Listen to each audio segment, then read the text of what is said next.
My name is Anton Procari. I am reading an excerpt from Noam Chomsky's book, Hegemony or Survival. This excerpt is from Chapter 1, Enemy Territory. Those who want to face their responsibilities with a genuine commitment to democracy and freedom, even to decent survival, should recognize the barriers that stand in the way. In violent states, these are not concealed. In more democratic societies, barriers are more subtle. While methods differ sharply from more brutal to more free societies, the goals are in many ways similar: to ensure that the great beast, as Alexander Hamilton called the people, does not stray from its proper confines. Controlling the general population has always been a dominant concern of power and privilege, particularly since the first modern democratic revolution in 17th century England. The self-described men of best quality were appalled as a giddy multitude of beasts in men's shapes rejected the basic framework of the civil conflict raging in England between king and parliament, and called for government by countrymen like ourselves that know our wants, not by knights and gentlemen that make us laws that are chosen for fear and do but oppress us, and do not know the people's sores. The men of best quality recognize that if the people are so depraved and corrupt as to confer places of power and trust upon wicked and undeserving men, they forfeit their power in this behalf unto those that are good, though but a few. Almost 3 centuries later, Wilsonian idealism, as it is standardly termed, adopted a rather similar stance. Abroad, it is Washington's responsibility to ensure that the government is in the hands of the good, though but a few. At home, it is necessary to safeguard a system of elite decision-making and public ratification, polyarchy in the terminology of political science, not democracy. As President Woodrow Wilson himself did not shrink from severely repressive policies even within the United States. But such measures are not normally available in places where popular struggles have won a substantial measure of freedom and rights. By Woodrow Wilson's day, it was widely recognized by elite sectors in the United States and Britain that within their societies, coercion was a tool of diminishing utility, and that it would be necessary to devise new means to tame the beast, primarily through control of opinion and attitude. Huge industries have since developed devoted to these ends.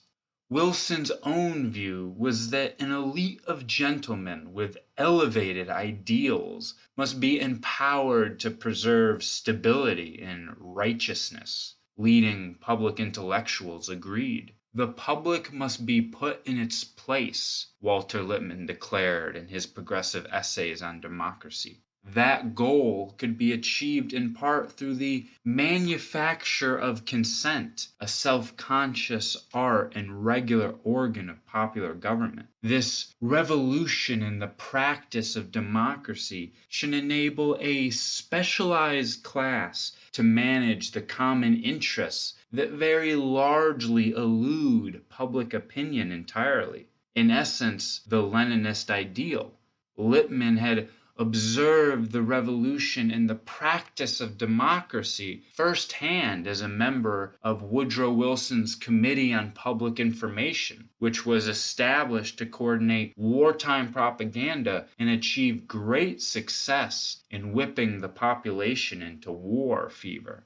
The responsible men, who are the proper decision makers, Lippmann continued, must live free of the trampling and the roar of a bewildered herd. These ignorant and meddlesome outsiders are to be spectators, not participants. The herd does have a function. to trample periodically in support of one or another element of the leadership class in an election. Unstated is that the responsible men gain that status not by virtue of any special talent or knowledge, but by willing subordination to the systems of actual power and loyalty to their operative principles. Crucially, that basic decisions over social and economic life are to be kept within institutions with top-down authoritarian control, while the participation of the beast is to be limited to a diminished public arena. Just how diminished the public arena should be is a matter of debate. Neoliberal initiatives of the past 30 years have been designed to restrict the public arena, leaving basic decision-making within largely unaccountable private tyrannies, corporations, linked closely to one another into a few powerful states. Democracy can then survive, but in sharply reduced form. The Reagan-Bush sectors have taken an extreme position in this regard, but the policy spectrum is fairly narrow. Some argue that it scarcely exists at all, mocking the pundits who actually make a living contrasting the finer points of the sitcoms on NBC with those broadcast on CBS during election campaigns. Through tacit agreement, the two major parties, the Democrat and Republican Party, approach the contest for the presidency as political kabuki, in which the players know their roles and everyone sticks to the script, striking poses that cannot be taken seriously. If the public escapes its marginalization and passivity, we face a crisis of democracy that must be overcome, liberal intellectuals explain, in part through measures to discipline the institutions responsible for the indoctrination of the youth. Those institutions responsible for the indoctrination of the youth are schools, universities, churches, and the like, and perhaps even through government control of the media if self-censorship does not suffice. In taking these views, contemporary intellectuals are drawing on good constitutional sources. James Madison held that power must be delegated to the wealth of the nation, the more capable set of men, who understand that the role of government is to protect the minority of the opulent against the majority. Pre-capitalist in his worldview, James Madison had faith that the enlightened statesman and benevolent philosopher who were to exercise power would discern the true interest of their country and guard the public interests against the mischief of democratic majorities. The mischief would be avoided, James Madison hoped, under the system of fragmentation he devised. In later years, he came to fear that severe problems would arise, with the likely increase of those who will labor under all the hardships of life and secretly sigh for a more equal distribution of its benefits.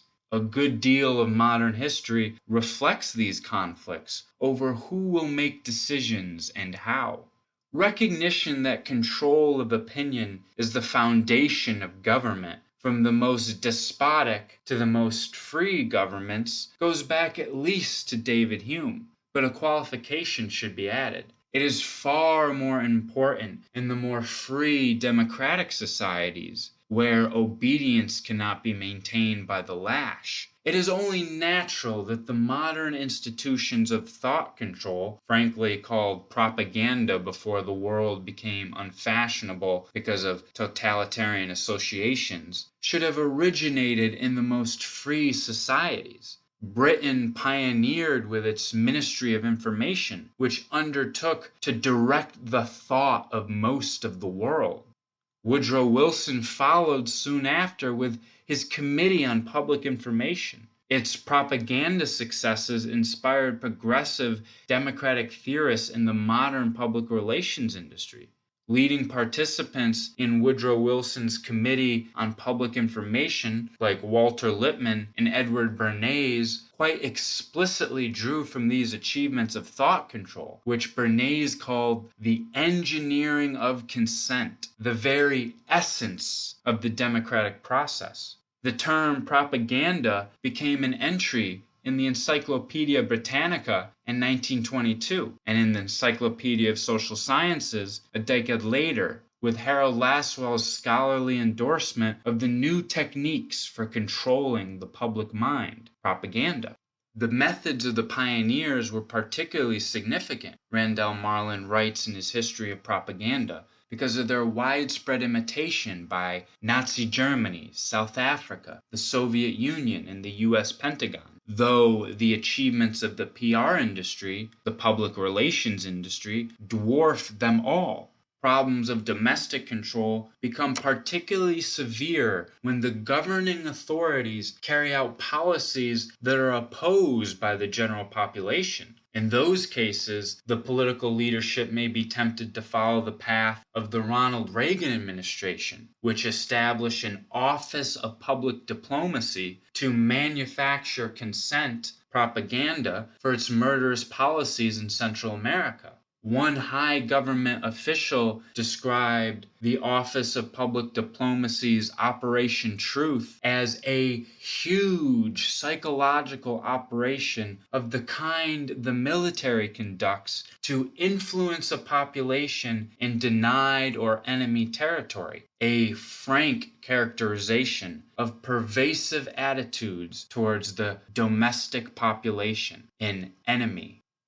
While the enemy at home often has to be controlled by intensive propaganda beyond the borders, more direct means are available. The leaders of the current Bush administration, mostly recycled from more reactionary sectors of the Ronald Reagan, George H.W. Bush I administrations, provided sufficiently clear illustrations during their earlier stints in office.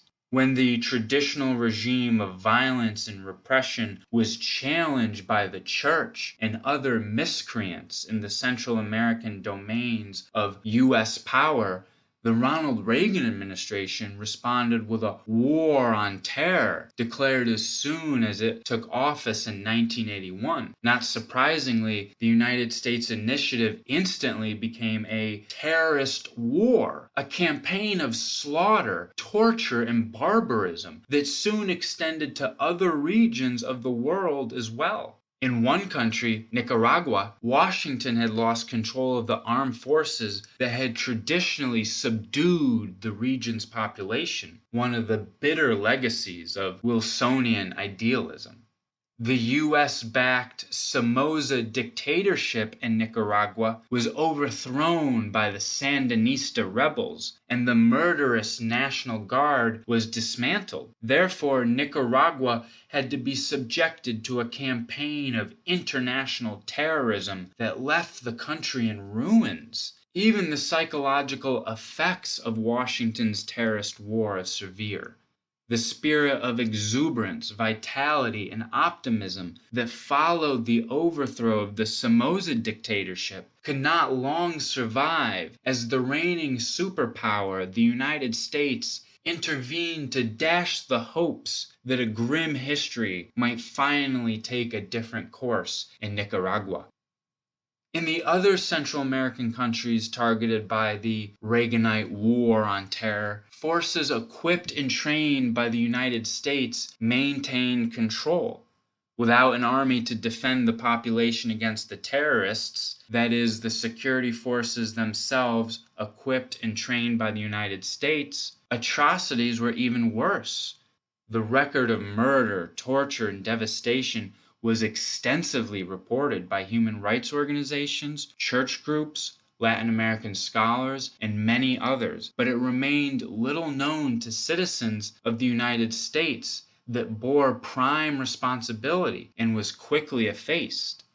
By the mid-1980s, the U.S.-backed state terrorist campaigns had created societies affected by terror and panic, collective intimidation, and generalized fear, in the words of a leading church-based Salvadoran human rights organization. The population had internalized acceptance of the daily and frequent use of violent means and the frequent appearance of tortured bodies.